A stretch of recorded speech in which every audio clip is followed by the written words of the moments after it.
अगर खुद को इंसान कहलवाना है तो क्या 6 फीट की हाइट जरूरी है? सुनने में कितनी अजीब, कितनी बेतुकी बात लगती है ना। लेकिन जरा सोचिए, अगर कोई कानून बना दे कि जो 6 फीट से छोटा है वो इंसान ही नहीं माना जाएगा, तो क्या हम सब इसे चुपचाप एक्सेप्ट कर लेंगे? यही लॉजिक आज इंडिया की सबसे पुरानी माउंटेन रेंज अरावली के साथ लगाया जा रहा है। अब सवाल ये है, जब बिल्डर्स और पॉलिटिशियंस की नजर अरावली पर पड़ती है तो क्या वो उसे अपने फायदे के लिए खतरनाक तरीके से मिसयूज नहीं करेंगे? और इससे भी बड़ा सवाल, अचानक से अरावली माउंटेन रेंज की नई डेफिनेशन की जरूरत आखिर क्यों पड़ गई? लेकिन हर बार की तरह चलिए शुरुआत शुरू से करते हैं। अरावली कोई मामूली पहाड़ी नहीं है, ये इंडिया की ओल्डेस्ट माउंटेन रेंज है, हिमालय से भी ज्यादा पुरानी। ये सिर्फ पत्थरों का ढेर नहीं है, ये हमारी हवा को रोकती है, रेगिस्तान को फैलने से रोकती है, ग्राउंड वाटर को रिचार्ज करती है और नॉर्थ इंडिया के क्लाइमेट को बैलेंस में रखती है। अब जरा ये समझिए, अगर कोई कहे कि अरावली का सिर्फ इतना ही हिस्सा अरावली माना जाएगा, बाकी हिस्सा अरावली नहीं है, मतलब जो हिस्सा इस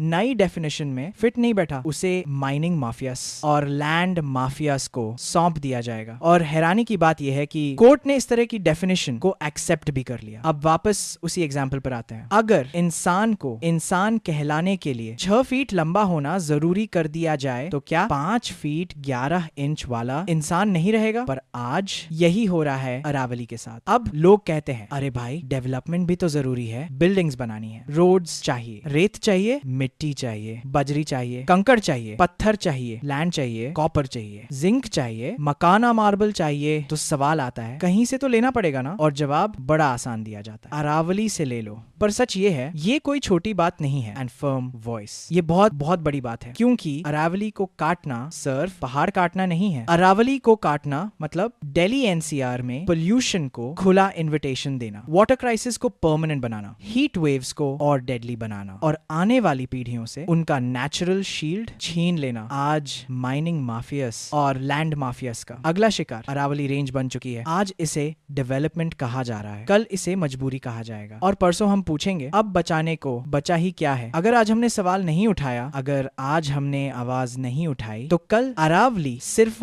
मैप्स और टेक्स्ट बुक्स में रह जाएगी। और तब शायद हम कहेंगे, काश हमें पहले समझ आ गया होता। लेकिन आज भी समय है, आज भी अरावली जिंदा है और जब तक अरावली जिंदा है तब तक उम्मीद जिंदा है, क्योंकि इंसान कहलाने के लिए 6 फीट की हाइट नहीं, 6 फीट की सोच जरूरी होती है।